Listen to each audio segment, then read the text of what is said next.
typically, if you're doing an open call situation, you're given a theme and you go and you pick something out that maybe fits with that theme, or you might paint to a theme.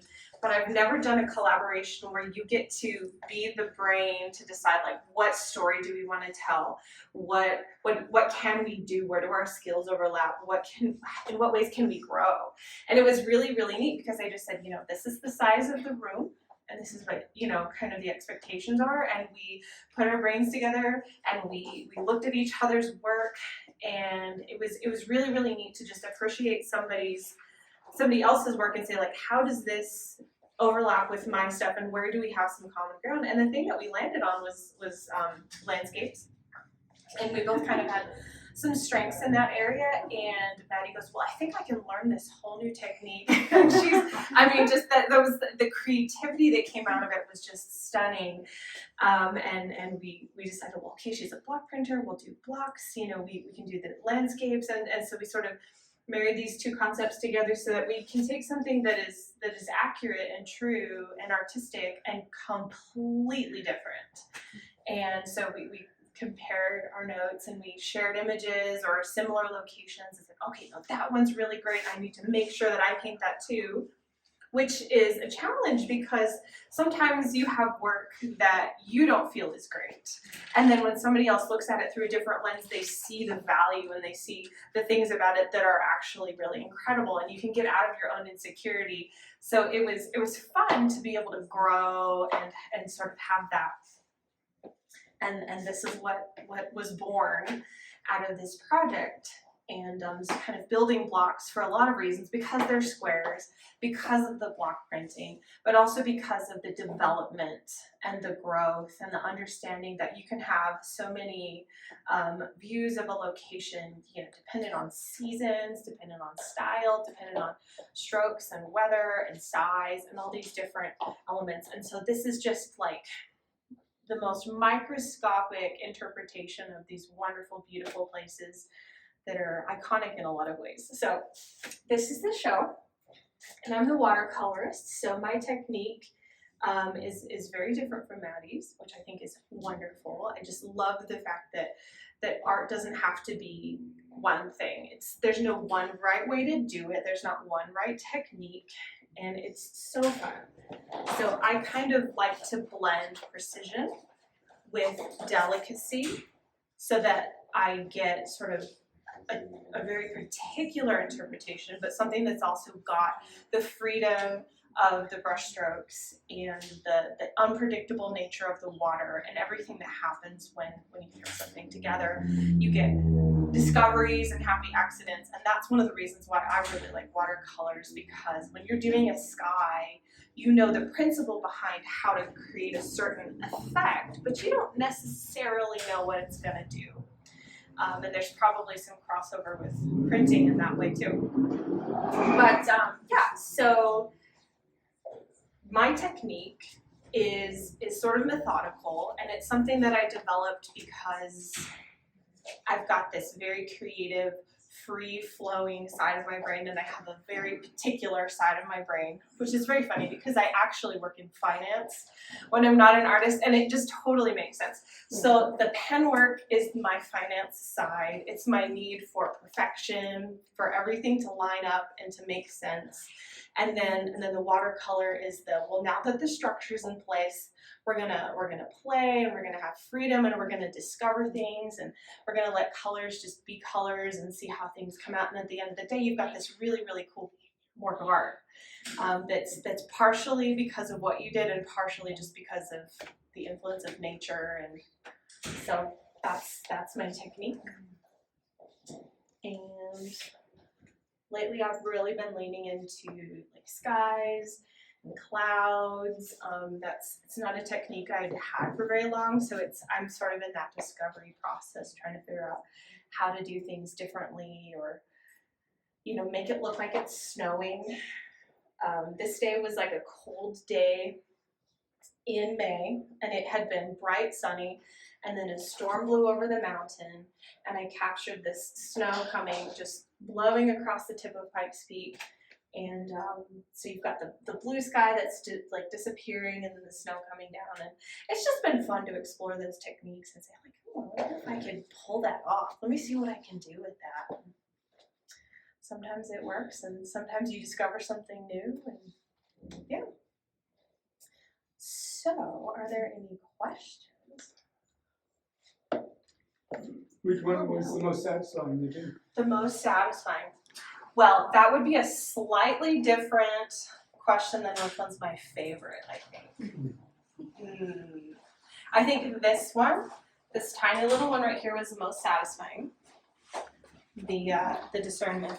Because I discovered a new technique for creating that effect with the clouds, and it was a piece that I did very quickly, and it was a study for this one, and I decided that it turned out so nicely that I would, use both of them. And the technique was completely backwards from what I would typically do with this guy, which would be sapping out or sopping out some of the color. And this one, I added water so that it pushed the pigment out instead of pulling it out with an external force. So I thought that was kind of a fun discovery, something that I hadn't done before. And so that was very satisfying. This was my favorite. Should be bad if I said the same one. No, probably this one. Probably this one. There was something about the composition of it that was fun. You get a lot of paintings of Garden of the Gods that are very typical. And I like this one a lot. It's more typical of like compositionally. But I like this one because Garden of Gods is there, but it's not actually the focal point of the painting. And I thought that was fun, that the foreground is actually full of rock. And I was playing with the sky reflecting, with these white tan rocks. So I'm actually putting blue onto the rocks, and you wouldn't normally think to do that. And I just really like the way that one came out. So that one's probably my favorite. Yeah, I'm curious if you guys could talk about the choice and scale. They're very intimate. They remind me of looking out windows. I like that. So part of the scale was the setting, the room. We knew wasn't going to be the biggest one. I once heard an artist say that every painting or every piece of artwork that you create should be specifically designed to be viewed from a certain distance. So certain paintings look far better from a distance, and certain ones you want to get up close to them and see them. So if you're thinking about what am I going to put in my hallway that I'm going to see from, a foot away, you might put something with more detail. But if you put that same piece up against your fireplace, it doesn't even really register with you anymore. So being that we were in a closer space, we would be more intimate with these pieces. That was definitely a driving factor for me. The other piece was that I was playing with this technique of decaling paper by hand, and so I had kind of my standard tablet, and then I was making that smaller and smaller, and that's just kind of, this was the biggest one that would fit, and then that was the next size down, and going with squares, it just kind of went down, down, down. This is a great example because this is one of my favorite pieces that she did. I'm absolutely obsessed with the shininess of it. And so I was like, well, I have to do that same setting. And it wasn't my first pick, but I'm so glad I did. And I think together they're just great. So, but how did you choose your sizes? Honestly, mine was logistics of each block was something I was going to have to individually cut and print 5+ times. And so to be able to physically carve out the block, it couldn't be bigger because I was never gonna make it. That, and I don't have like a big industrial printing press. What I have is sort of like a tortilla press style wooden thing, which is actually only about this big. So I had to bring myself into the confines of what that would allow in order to manage this many multi-level prints in a set time. It's not as romantic. But it's made with love because it's made with the tortilla press. So tell them about your style because I didn't hit on that at all. All right, so block printing is in essence making a stamp. And then when you talk about reduction printing, what that entails is you are going to start out with one piece, and what I use is linoleum, like linoleum. And you draw out your image, and then you have to make a registration so that when you're gonna lay your pieces of paper, they're going to fall in exactly the same way, no matter how many times you put them down. You initially start with carving out the pieces that you want to stay the color of the paper, like that, little tiny details. And then you're gonna run that print with whatever you want your first color layer to be. Then you're going to return to that print, reduce it by carving out a little bit more, go back, press it in a different color, and return to that as many times as you need to achieve the desired effect. By the end, with most of them, your block is basically scrap. It's just got slivers of stuff here and there. And so that is what reduction print is. I didn't do any reduction prints before this. So that was fun. She's so crazy. I love it. Looks like you did what?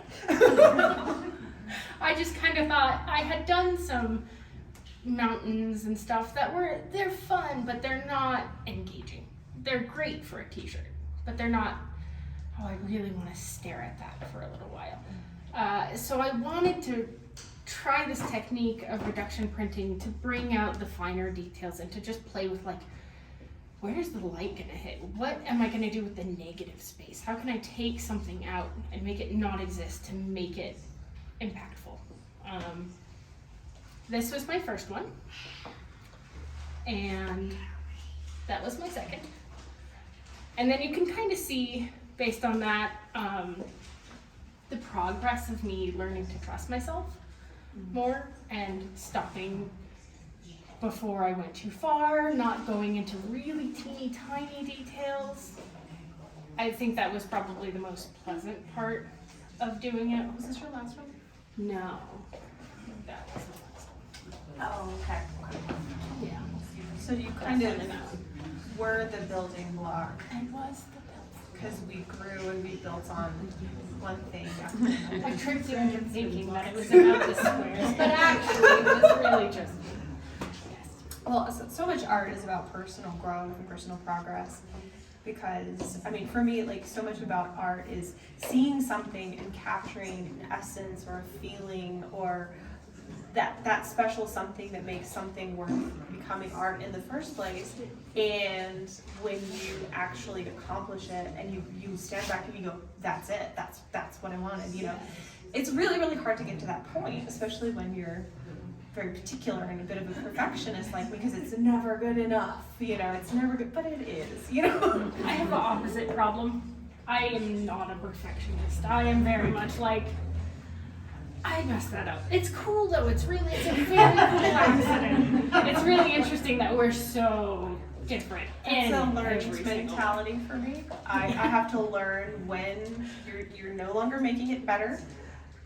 You're now making it worse, so you need to step away from it. Yeah. And I think part of the thing with the smaller pieces, to the question, you can use smaller brushes, finer brushes. You can cover the full wash of the sky in one or two strokes versus something like this where you have to kind of use bigger brushes, more water, more paint, and it's actually a completely different effect. So if you want to work quickly to make the sky look like it's snowing, it's actually a different technique if you're using a piece of paper that's this big versus a piece of paper that's this big. And so the courage and the bravery of bold strokes and doing things on purpose in a certain way,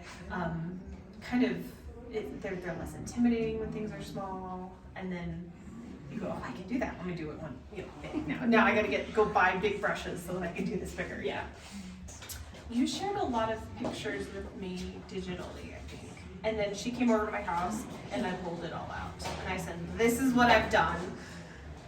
What do you think? And she had to flip through, bless her heart, hundreds of all the things that you never post online, and sort of go, okay, what can we do with this? And I don't know, what was that like for you? For me, it was really nice to have something that forced me to think of myself as an actual artist and not a fraud. it was nice to have someone go, this might be really hard, but I think you could do it, and I think you should try.